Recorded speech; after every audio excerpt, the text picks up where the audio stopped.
Mesdames, Messieurs, bonjour et bienvenue dans cette session d'information. Voici les titres du journal. Une bonne hygiène bucco-dentaire dès le premier âge est importante. Elle aide à protéger les dents pendant des décennies. De petits gestes simples permettent de garder ses dents en bonne santé.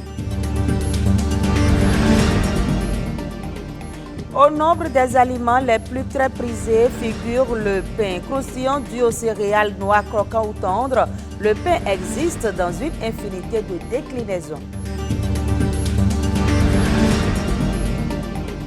Lancement du carnaval de Fati et Rémi sur le campus universitaire d'Abomey-Calavi, une initiative de l'UNFPA pour marquer les 16 jours d'activisme pour l'élimination des violences à l'égard des femmes et des filles.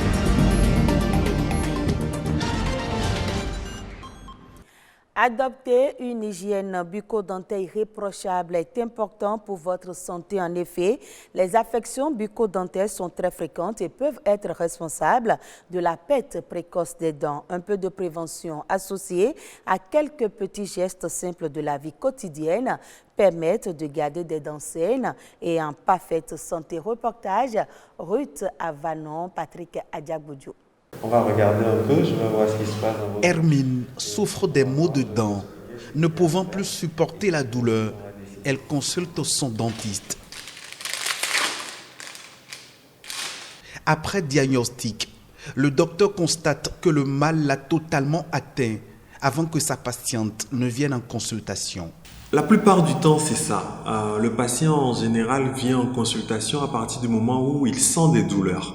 En fait, et ces douleurs sont généralement dues soit à une carie, soit à un problème de gencive, mais dans 60 à 70% des consultations que nous recevons, ce sont des consultations dues à une douleur. Comme Hermine, plusieurs personnes attendent malheureusement de ressentir des douleurs atroces dans la bouche avant de se rendre chez le dentiste.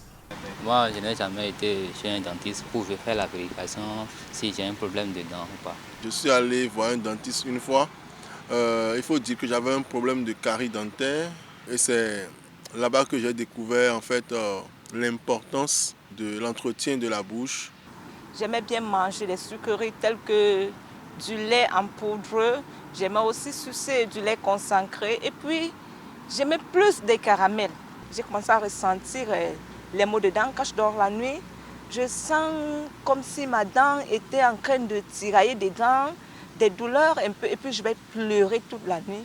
Le dentiste a dit qu'il doit me faire la plomberie, donc régulièrement j'ai pris moi-même goût et puis j'ai commencé à me rendre dans les cabinets dentaires. Une toute première visite chez le dentiste est recommandée dès la poussée dentaire chez le bébé et vers l'âge de 3 à 4 ans chez les enfants.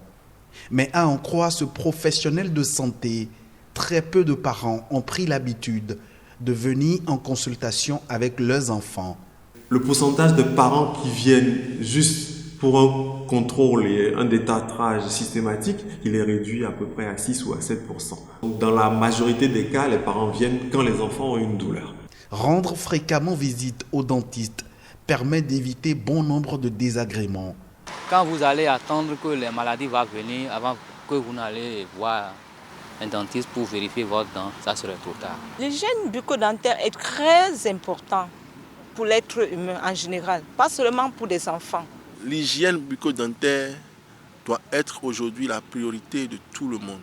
À partir du moment où le brossage est fait régulièrement, matin, midi, soir, ou si possible matin et soir systématiquement, les bactéries n'ont pas le temps en fait de désagréger des choses au niveau de la cavité buccale. Surtout, il faut opter pour une alimentation saine et variée.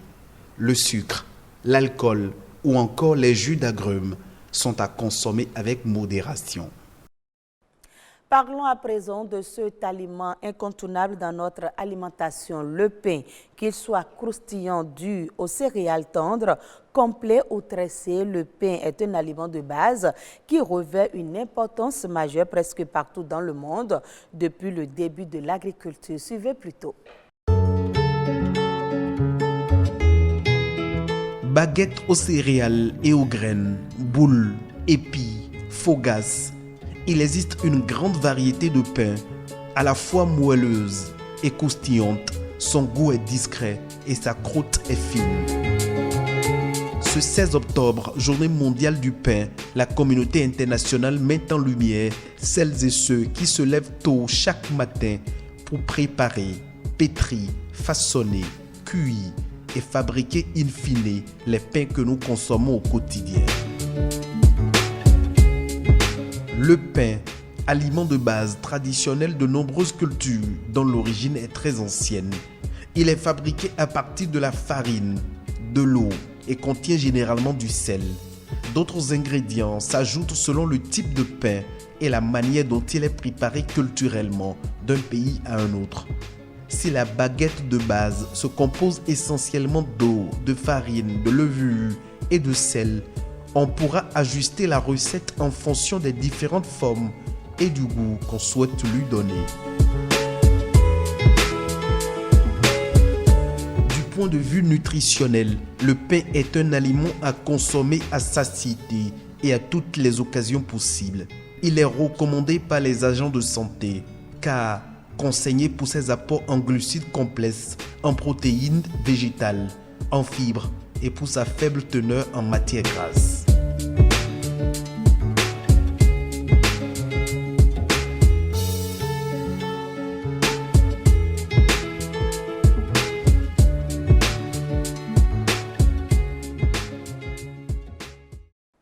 Lancement du carnaval de Fati et Rémi sur le campus universitaire d'Abomey-Calavi, initié par le Fonds des Nations Unies pour la population. Cette activité à vocation artistique marque en réalité le lancement de 16 jours d'activisme pour l'élimination des violences à l'égard des femmes et des filles.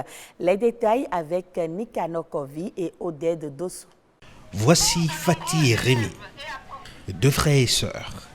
Deux marionnettes devenues l'image des efforts de synergie et d'innovation sur l'éducation à la santé sexuelle et la lutte contre les violences basées sur le genre. À ce carnaval mis en scène par Loubindine, ce sont ces personnages au perché qui sont les stars. Donc nous avons organisé le festival de Fati. Aujourd'hui, le grand carnaval de Fati, mais qui s'inscrivait vraiment dans un événement plus grand qui est le festival de Fati. Ce festival a démarré aux alentours du 11 octobre pour la Journée internationale de la jeune fille.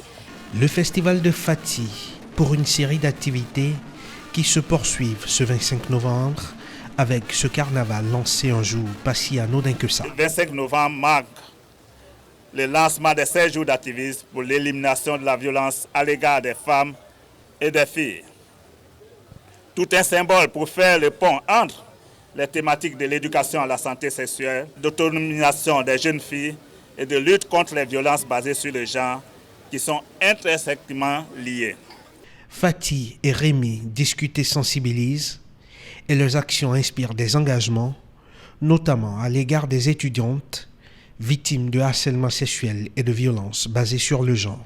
Plus personne ne va vous stigmatiser aujourd'hui sur l'ensemble de nos campus.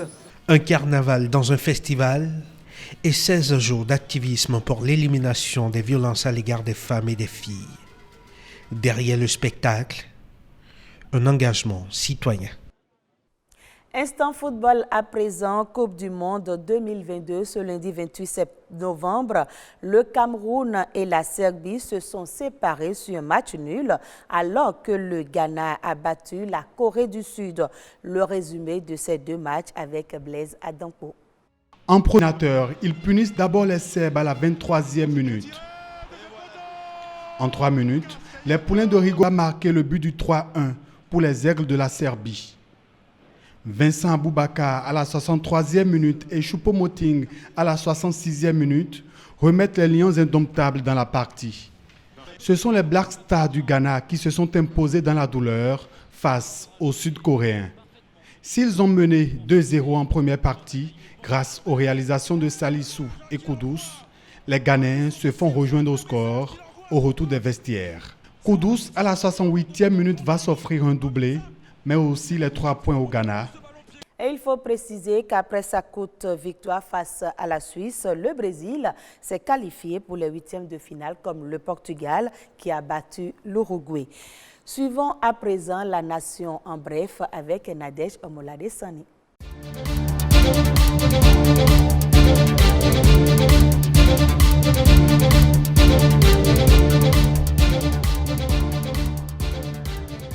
La Banque centrale des États de l'Afrique de l'Ouest a 60 ans. L'institution d'émission des pays membres de l'Union monétaire ouest-africaine UMOA a célébré l'événement en fin de semaine. Les manifestations ont été marquées par un symposium international sur le thème « Les banques centrales dans un monde en mutation ». Le Bénin, à l'instar des 7 autres pays membres de l'UMOA, a pris part à ce grand rendez-vous d'échange qui s'est tenu au Centre international des conférences Abdou Diouf de Dakar. Des représentants de diverses institutions financières, des acteurs du monde économique et financier et des universitaires ont préparé cette rencontre internationale de haut niveau. Des élus locaux et responsables des services déconcentrés de l'État, des communes de Zogbodomé, Boïkan, Abomey et Djidja sont formés et sensibilisés sur leur rôle dans le renforcement de la résilience des femmes face aux crises. C'est à l'occasion d'un forum initié par la Fondation Konrad Adenauer. L'objectif est de mettre l'accent sur les droits fonciers, les perturbations dans les chaînes d'approvisionnement alimentaire et la résilience des femmes. Selon les organisateurs, le gouvernement anticipe déjà sur des mesures qui sont prises dans le domaine. Mais au niveau communal, les autorités connaissent mieux les problèmes des femmes. Il s'agit donc de les sensibiliser afin qu'ils favorisent la prise de décision au renforcement de la résilience de la femme. Plus de foulards, de chapeaux et de longues tresses au sein de l'École nationale d'administration et de magistrature. Une décision prise par le directeur de l'école dans un communiqué. Les pantalons et les jupes non conformes au modèle réglementaire sont également interdits. Pour les hommes, il est exigé des cheveux coupés presque à ras. Les étudiants sont aussi appelés à porter des chaussures fermées ou à défaut des chaussures ouvertes munies de lacets permettant de les nouer autour des chevilles.